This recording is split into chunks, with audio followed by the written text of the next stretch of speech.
እንግዲህ ሰሞኑን ስለ ንግድ ማህበራት ከንግድ አንፃር ስራልን በተባልኩት መሰረት ስለ ንግድ ማህበራት እየሰራሁላችሁ ይገኛል። ከዚህ በፊት ባለ አንድ አባል ዋን ፐርሰን ካምፓኒን ሰርቼላችሁ ነበር። ዛሬ ደግሞ ከንግድ ማህበራት አይነት ውስጥ የሚካተተውን ሁለት አይነት ኃላፊነት ያለበትን የሽርክና ማህበር ምን እንደሆነ ለመመስረት ምን እንደሚያስፈልገው በዝርዝር የምነግራችሁ ይሆናል።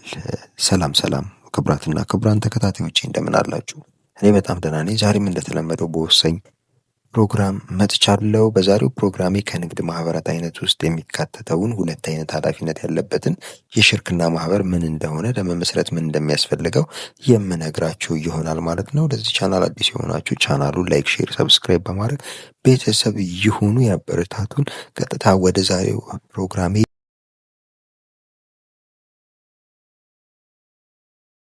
እምገባ ይሆናል። እንግዲህ የንግድ ማህበራት ማለት አንድና ከዚያ በላይ የሆኑ ሰዎች እውቀታቸውን፣ ገንዘባቸውንና ጉልበታቸውን አዋጥተው በጋራ ለመስራት ተስማምተው የሚመሰረቱት የንግድ ድርጅት መሆኑን ከዚህ በፊት ነግሬያችኋለሁ። በተጨማሪም በንግድ ሕጉ አዋጅ ቁጥር 1243/2013 አንቀጽ 174 መሰረት በእኛ ሀገር 7 አይነት የንግድ ማህበራቶች አሉ። እነሱንም ከዚህ በፊት ነግሬያችኋለሁ። ለመመልከት ያህል ድጋሜ የህብረት ሽርክና ማህበር ሁለት አይነት ኃላፊነት ያለበት የሽርክና ማህበር፣ ኃላፊነቱ የተወሰነ የሽርክና ማህበር፣ የአሽሙር ማህበር፣ የአክሲዮን ማህበር፣ ኃላፊነቱ የተወሰነ የግል ማህበር፣ ባለ አንድ አባል ኃላፊነቱ የተወሰነ የግል ማህበር በመባል የሚታወቀውን እንደሆኑ ነግሬያችሁ ነበር። በዛሬው ፕሮግራሜ ደግሞ ሁለት አይነት ኃላፊነት ያለበት የሽርክና ማህበር ምንድን ነው የሚለውን በዝርዝር የምናየው ይሆናል ማለት ነው።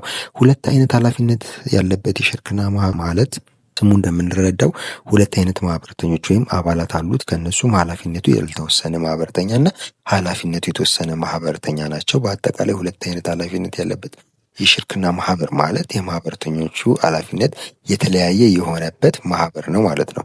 ኃላፊነታቸው ያልተወሰነ ሸሪኮች ለማህበሩ ግዴታዎች በሙሉ ከማህበሩ ጋር በአንድነትና በተናጠል ኃላፊነት አለባቸው፣ ተጠያቂ ይሆናሉ ማለት ሲሆን፣ ኃላፊነታቸው የተወሰነ ሸሪኮች ደግሞ መዋጮ ለማድረግ ቃል በገቡት መጠን ብቻ ለማህበሩ ግዴታዎች ኃላፊ የሚሆኑበት ነው ማለት ነው። በንግድ ሕጉ አዋጅ ቁጥር 1243/2013 አንቀጽ 212 መሰረት ኃላፊነታቸው ያልተወሰነ ማህበርተኞች የሚባሉት ለየራሳቸው ያለ ወሰን አንድ ላይ ሆነው እርስ በርሳቸው ለማህበሩ ግዴታዎች ሙሉ ኃላፊ ናቸው። ኃላፊነታቸው የተወሰነ ማህበርተኞች የሚባሉት ደግሞ በማህበሩ ውስጥ ባላቸው መዋጮ መጠን ብቻ ኃላፊ ወይም ተጠያቂ የሚሆኑ ሲሆን በማህበሩ ስራ አስኪያጅ ወይም አስተዳደራዊ ስራ ውስጥ እንዲገቡ አይፈቀድላቸውም። ነገር ግን ከማህበሩ ጋር ውል በማድረግ በማህበሩ ውስጥ ተቀጥረው እንዲሰሩ ሊፈቀድላቸው ይችላል። ይህ የአባልነት ልዩነት በማህበሩ መመስረቻ ጽሑፍ ላይ ተለይቶ መጻፍ እንዳለበት ሕጉ ይደነግጋል ማለት ነው።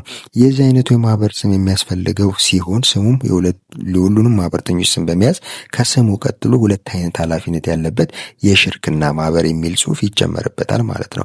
የተለያዩ ምግብ ቤቶች፣ የተለያዩ የእደ ጥበብ ስራው መሸጫዎች አካባቢ ስትሄዱ እከሌና እከሌ የህብረት ስራ ሽርክና ማህበር ተብሎ እንደሚጻፈው ሁሉ ማህበራትን ለመለየት እንጠቀምበት ከስማቸው ቀጥሎ የማህበሩ የተደራጁበት ማህበር የህብረት ስራ ሽርክና ማህበር፣ ሁለት አይነት ኃላፊነት ያለበት የሽርክና ማህበር የሚል ጽሑፍ ከስማቸው ከሰዎቹ ከማህበሩ አባላት ስም ጎን ይጨመርበታል ማለት ነው። ማህበሩ ሲመሰረት በንግድ መዝገብ የመመዝገብ ግዴታም አለባቸው ማለት ነው። የማህበሩ አመሰራረት ምን ይመስላል የሚለው ለማየት እንሞክር። ሁለት አይነት ኃላፊነት ያለበት የሽርክና ማህበር በመመስረቻ ጽሑፍ የሚመሰረት ሲሆን የመመስረቻ ጽሑፉን በንግድ ሕጉ አዋጅ ቁጥር 1243/2013 አንቀጽ 214 ላይ የተዘረዘሩትን ማሟላት አለባቸው። እነሱ ምንድናቸው የሚለውን ስናይ አንደኛ የማህበሩ ስም ሊኖረው ይገባል። ሁለተኛ የማህበሩ ዋና መስሪያ ቤትና ቅርንጫፍ ካሉትም ቅርንጫፎቹ መጠቀስ ይገባቸዋል ማለት ነው መመስረቻ ጽሑፉ ላይ። ሌላኛው የእያንዳንዱ ሸሪክ ስም፣ አድራሻ፣ ዜግነት መጻፍ ይኖርበታል። ማህበሩ የተመሰረተበት ዓላማ እንደዚሁ መጠቀስ ይኖርበታል ማለት ነው። እያንዳንዱ ሸሪክ ያዋጣው የገንዘብ መጠን፣ የተከፈለው አይነት መዋጮ ከሆነም የገንዘብ ግምቱና የአገማመት ዘዴውም እንደዚሁ በመመስረቻ ጽሑፉ ላይ የግድ መጠቀስ ይኖርበታል። ሌላኛው የሙያ አገልግሎት መዋጮ ያዋጣ አባል ካለ ያለበትን ግዴታ መጻፍ ይኖርበታል ማለት ነው። የእያንዳንዱ ሸሪክ የትርፍና የኪሳራ ተከፋይነት፣ የትርፍ አከፋፈል ሁኔታ እንደዚሁ የመመስረቻ ጽሑፉ ላይ ሊጠቀስ የሚገባው ተግባር ነው ማለት ነው።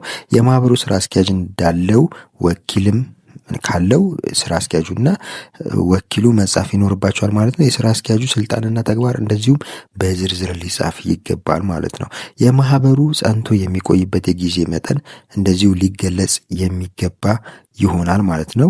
ሌላኛው በህግ ወይም በሸሪኮች ስምምነት እንዲካተቱ የተወሰኑ ሌሎች ጉዳዮችን የመመስረቻ ጽሁፉ ሊይዝ ይገባል ማለት ነው።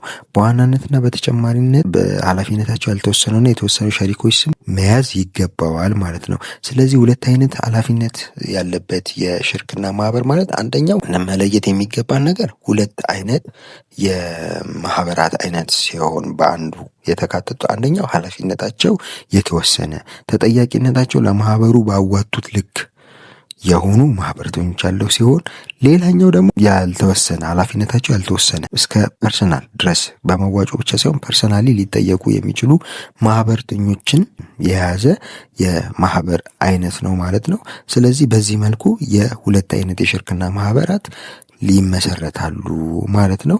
ለዛሬ ያስኩላችሁ ፕሮግራም ይሄንን ይመስላል። በቀጣይ ሌላ መሰረታዊ የህግ ፕሮግራም እስከምንገናኝ መልካም ጊዜ ቸር ሰንብቱ።